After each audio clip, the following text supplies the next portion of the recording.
एक ठंडी रात थी। विशाल, जो कि एक निजी कंपनी में काम करता था, थका हुआ था और अपने गांव लौटने के लिए ट्रेन पकड़ने की तैयारी कर रहा था।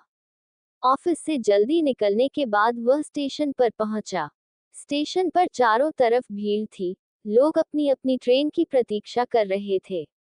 विशाल का सफर लंबा था और उसे अगली सुबह तक अपने गांव पहुंचने की उम्मीद थी। ट्रेन समय पर थी। वह अपनी बोगी में चढ़ा और अपनी सीट पर जाकर बैठ गया। बोगी के अंदर हल्की रोशनी थी और बाकी यात्री धीरे धीरे अपनी सीटों पर बैठने लगे थे। ट्रेन की आवाजाही, चलती ट्रेन की गूंज और बाहर से आती ठंडी हवा का हल्का झोंका, सब कुछ सामान्य प्रतीत हो रहा था। विशाल को थोड़ी थकान महसूस हो रही थी, लेकिन वह अपने सफर को लेकर उत्साहित भी था। रात धीरे धीरे गहराती जा रही थी और ट्रेन अपनी रफ्तार से आगे बढ़ रही थी। कुछ समय बाद विशाल ने देखा कि उसकी बगल की सीट खाली है। वहां एक बुजुर्ग व्यक्ति बैठा हुआ था, जो सफर की शुरुआत में ही उससे थोड़ी बातें कर चुका था। विशाल को लगा कि वह व्यक्ति वॉशरूम गया होगा, लेकिन जब 20 मिनट बीत गए और वह लौटकर नहीं आया, तो उसे थोड़ा अजीब लगा। उसने इधर उधर देखा, लेकिन उस व्यक्ति का कोई अता पता नहीं था। विशाल ने सोचा कि शायद वह किसी अन्य बोगी में जाकर बैठ गया होगा। उसने ज्यादा ध्यान नहीं दिया और अपनी किताब पढ़ने लगा। कुछ समय बाद उसे झपकी आ गई। ट्रेन की हिचकोले खाती चाल और ठंडे मौसम ने उसे नींद में खींच लिया। जब विशाल की नींद खुली, तो उसे महसूस हुआ कि ट्रेन की बोगी में पहले की तुलना में शांति ज्यादा है। उसने इधर उधर देखा, तो पाया कि आसपास के कई यात्री गायब थे, विशेषकर उसके सामने बैठी एक महिला, जो कि सफर के दौरान मोबाइल पर बात कर रही थी। वह भी अब अपनी सीट पर नहीं थी। क्या हो रहा है? उसने खुद से बुदबुदाया। ये तो कोई सामान्य स्थिति नहीं थी। यात्रियों के अचानक इस तरह गायब हो जाने पर उसका मन घबराने लगा। वह उठकर आसपास की बोगियों में जाने लगा, ये जानने के लिए कि क्या कोई और भी ऐसा महसूस कर रहा है। जब वह अगले डिब्बे में पहुंचा, तो उसने देखा कि वहां भी कई सीटें खाली थीं। ट्रेन में बाकी बचे यात्री सोते हुए या फिर अनजान से लग रहे थे। लेकिन सबसे विचित्र बात यह थी कि किसी को इन गायब हुए लोगों के बारे में कोई चिंता या उत्सुकता नहीं दिख रही थी। विशाल ने ट्रेन के कर्मचारी को ढूंढने की कोशिश की, ताकि वह इन गायब हो रहे लोगों के बारे में कुछ पूछ सके। आखिरकार, उसने एक टिकट निरीक्षक को देखा और उसे अपनी चिंता बताई। टिकट निरीक्षक ने उसे बड़ी अजीब निगाहों से देखा और कहा, यहाँ सब कुछ सामान्य है, सर। कोई यात्री गायब नहीं हुआ है। शायद आप थके हुए हैं, थोड़ा आराम कर लें।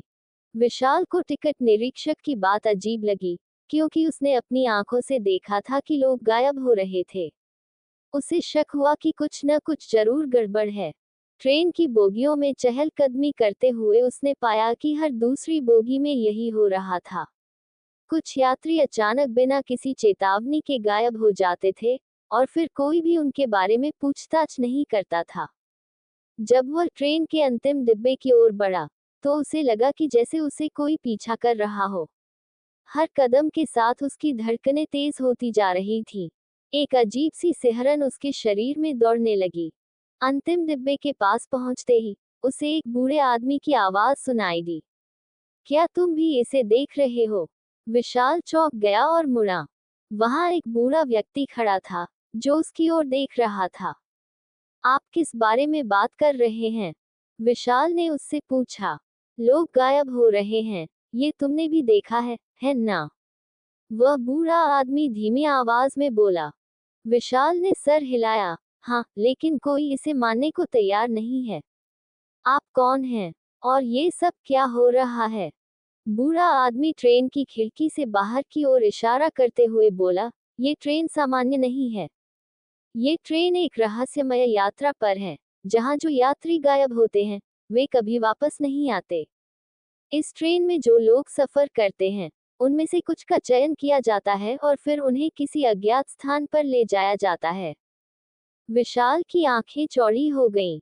उसे ये सब एक डरावनी कहानी जैसा लग रहा था, लेकिन जो वह अपनी आंखों से देख रहा था, उसे झुठलाना भी संभव नहीं था। लेकिन क्यों? और हमें क्या करना चाहिए?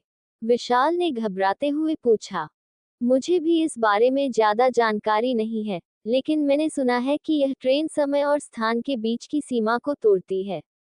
जो लोग गायब हो रहे हैं, उन्हें एक दूसरी दुनिया में भेजा जा रहा है, बूढ़ा आदमी बोला। विशाल को अब और भी डर लगने लगा। उसने मन ही मन ठान लिया कि वह इस रहस्य को सुलझाकर रहेगा। बूढ़े व्यक्ति ने उसे ट्रेन के अगले स्टेशन पर उतरने की सलाह दी, क्योंकि यह ट्रेन कभी-कभी कुछ चुनिंदा स्टेशनों पर रुकती थी, जहां से वह वापस सामान्य दुनिया में लौट सकते थे। लेकिन यह स्टेशन कहाँ होगा और कब आएगा, इसका कोई निश्चित उत्तर नहीं था। रात और गहरी हो चुकी थी। ट्रेन की रफ्तार और भी तेज हो गई थी, और हर गुजरते पल के साथ विशाल का दिल डूबता जा रहा था। उसने खिड़की से बाहर झांका, लेकिन बाहर सिर्फ घना अंधेरा था। अचानक ट्रेन एक झटके के साथ रुक गई। विशाल को लगा कि यह वही स्टेशन है जिसके बारे में बूढ़े व्यक्ति ने बताया था। वह जल्दबाजी में अपना सामान उठाकर दरवाजे की ओर बढ़ा, लेकिन जब उसने पीछे मुड़कर देखा, तो बूढ़ा आदमी भी गायब हो चुका था। वह बाहर निकला और स्टेशन की तरफ देखा। ये स्टेशन किसी परीक्षा जैसा दिख रहा था, बिल्कुल सुनसान, केवल दूर दूर तक धुंध ही धुंध। विशाल ने इधर उधर देखा, लेकिन कोई यात्री नजर नहीं आया। वह धीरे धीरे स्टेशन पर आगे बढ़ने लगा। स्टेशन पर चलते हुए उसे एक छोटी सी झोपड़ी नजर आई, जिसके दरवाजे पर एक पुरानी लालटेन लटक रही थी। वह उस झोपड़ी के पास पहुंचा और दरवाजा धीरे से खोला। अंदर एक बूढ़ी औरत बैठी थी, जिसने उसे देखकर मुस्कुराया। तुम्हारा इंतजार था, वह धीमी आवाज में बोली। मेरा इंतजार? तुम कौन हो, और ये सब क्या है? विशाल ने घबराते हुए पूछा। ये यात्रा, ये ट्रेन, ये स्टेशन, सब एक परीक्षा है। ये देखने के लिए कि कौन सच्चाई का सामना करने की हिम्मत रखता है, वह औरत बोली। यहाँ से जो भी चुनिंदा लोग गुजरते हैं, उन्हें एक विकल्प दिया जाता है, या तो वे अपने पुराने जीवन में लौट सकते हैं, या फिर इस नई दुनिया का हिस्सा बन सकते हैं। विशाल अब पूरी तरह से उलझन में था। क्या ये वास्तविक है? क्या मैं अपने गांव लौट सकता हूँ? बूढ़ी औरत ने धीरे से सिर हिलाया। तुम्हारे पास अभी भी समय है। अगर तुम चाहो, तो इस दरवाजे से बाहर निकलकर अपनी दुनिया में लौट सकते हो। लेकिन अगर तुमने एक बार दूसरी दुनिया का चयन किया, तो तुम्हें फिर वापस लौटने का कोई मौका नहीं मिलेगा। विशाल कुछ पल सोचता रहा। उसके मन में सवालों की भरमार थी, लेकिन वह जानता था कि जो भी हो, उसे अपना निर्णय लेना होगा। उसने धीरे से दरवाजे की ओर देखा और फिर ठान लिया, वह अपने पुराने जीवन में लौटेगा, क्योंकि सच्चाई कितनी भी रहस्यमय क्यों न हो, उसकी जड़ें वही थीं। बूढ़ी औरत ने उसे एक कागज का टुकड़ा दिया, जिसमें कुछ गूढ़ संकेत लिखे थे। ये तुम्हारी वापसी का मार्ग है, उसने कहा।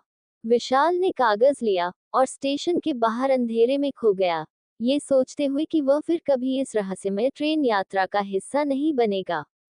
रास्ते में उसकी आंखें बंद हो गईं, और जब वह उठा, तो उसने खुद को अपने गांव के स्टेशन पर पाया, जहां सब कुछ सामान्य था।